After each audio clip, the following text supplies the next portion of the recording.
Hello, for my project I decided to talk about Cooking Matters, which is a SNAP Ed program, which stands for Supplemental Nutrition Assistance Program Education. This is for MPH 667, Maternal Child Health, and my name is Maddie Goulet. The location that I had in mind for this intervention would be Detroit, Michigan, due to the food insecurity that is currently found within Detroit. In 2019, it was reported that 4 in 10 residents experienced food insecurity, and in 2020, during the pandemic, 7 in 10 residents experienced food insecurity. On the map to the left, you can see exactly where Detroit is located within Michigan. It is in the southern part of the state.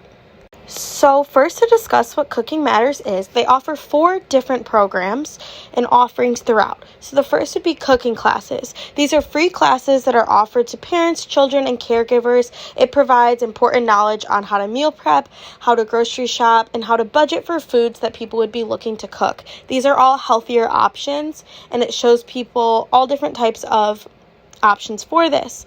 The second part that they offer is professional development for caregivers. So these would be people that own daycares or situations like that, and it provides education on how to cook for the children and the importance of nutrition. So the last 3 parts that Cooking Matters offers is digital resources, which I personally think is very important because people are able to access them in the comfort of their own home. So these are online videos that have access to healthy recipes for those that are unable to attend in-person lessons.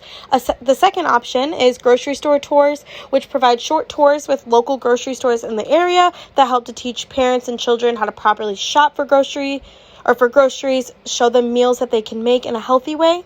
And then it also provides lesson plans. So these lesson plans can be used by teachers or caregivers in order to teach kids in their area or within their space, whether it's at school or in a child care center, how to cook healthy snacks and meals at home. To discuss the current Cooking Matters impact, Cooking Matters is considered a practice-based intervention and has not undergone specific long-term evaluations. However, in 2015, there was a survey that was issued to 1,600 Cooking Matters participants. The top 3 things that were reported throughout the survey were more confidence in their cooking abilities, less barriers in being able to find and cook healthy meals, as well as an understanding on how to prepare healthy, budget-friendly meals. These are very important to me when looking at this program because it shows that within the areas that it was targeted, these people are able to go into grocery stores with confidence and be able to come home with ingredients that they're able to cook meals with instead of going in and being super overwhelmed. This next slide is how I would personally approach Cooking Matters at the store, specifically within the city of Detroit. So the first part would be field trips and after-school trips to local grocery stores. So if implementing this type of intervention within the city of Detroit, I would want to help children, parents, and caregivers to be as hands-on as possible. That is personally the way that I learn best and the way that I believe cooking and access to healthy meals may be the best way to learn. So I would want to look at field trips during the day that students would be able to access grocery stores and learn about healthy snacks and healthy meals, and then after school presentations for parents. Of course, access to grocery stores, transportation, and all of that would also need to be figured out, and hopefully would be something that would be able to be grant funded to where we could pick up people from their homes and take them to the grocery stores or something of that matter. But I think this is super important for people to be able to actually get into the grocery stores, see where the products are, and truly learn how to grocery shop and get access to these types of healthy foods. Another idea that I had was pre-recorded Zoom lessons. So I would want to create an online program for parents, children, and caregivers who are unable to attend in person, and they'd be able to do this from the comfort of their own home. Some people are immunocompromised, have transportation issues, or things like that where they wouldn't be able to come in person. So for example, an idea I had was on Friday, students would be given pre-arranged groceries to take home to their house with a provided school computer that had all of these resources already on the computer to where they didn't need Wi-Fi or to download them, and we'd be able to learn how to cook the meals provided. They could do this with their parents or with their siblings and learn how to meal prep and also the best practices of cooking healthy meals. The last idea that I had would be demonstration days. So this would be where Cooking Matters practitioner or professional would be able to come into the school at night to provide lessons to parents and children on how to meal prep, grocery shop, and cook these meals. These lessons would be offered both in person for people that felt comfortable and able to attend at the school, but would also be streamed via Zoom or another platform, so that way individuals would be able to access this from the comfortability of their own home. People would be able to ask questions and learn hands-on techniques and be able to eat and take home the meal in which they cooked at school.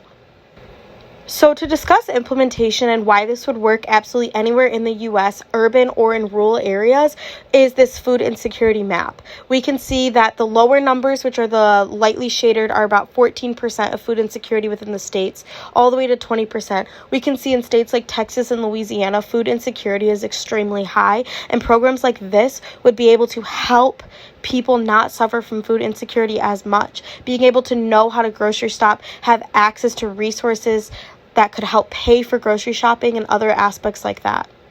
We know as public health professionals that food is not a luxury. Food is a necessity, and it is something that every single individual needs to have access to in order to live a healthy and sustainable lifestyle. To specifically discuss how the program like this would improve maternal and child health, we have to go to the science. So for maternal health examples, proper nutrition helps to reduce the chance for low birth weights and preterm births for pregnant individuals. And then as well, during breastfeeding, individuals need a much larger number of calories to help their milk supply and also their overall energy, as breastfeeding takes a lot of that away. For child health examples, we know that proper nutrition helps promote early childhood growth and allows children to reach their growth benchmarks, as well as reduces the number of mortality in children under the age of 5. This next slide was a graph or photo description of how inaccurate nutrition leads to so many different aspects. You can see all of these arrows are all together. So when we look at baby low birth weight, we can see that pregnancy low weight gain is affected. Malnutrition women, which then goes to higher maternal mortality. Inaccurate food and health care goes to reduced mental capability, increased risk of adult chronic disease. You can see with all of these arrows that this is all interconnected to the nutrition that we are able to provide. Nutrition and access to food, like I said in a previous slide, is not a luxury and is important and so vital for the availability of a healthy lifestyle for people. I think about days where I don't have my accurate nutrition and maybe I'm struggling to take a test. My brain isn't functioning as well. My mental health isn't doing as well. And that's just from hours of me not eating correctly, as opposed to days and weeks of inadequate nutrition that many people deal with every single day in this country. We live in one of the richest nations in the world, and I will never understand how there are people that go days and days and days without food, without access to food, why people have to struggle every day to get access to food stamps. They have to jump through absolute hoops in order to get proper food. It is something that anchors me down to the bone. It's something I will never understand. And luckily, programs like this are being able to be implemented in areas in which they need,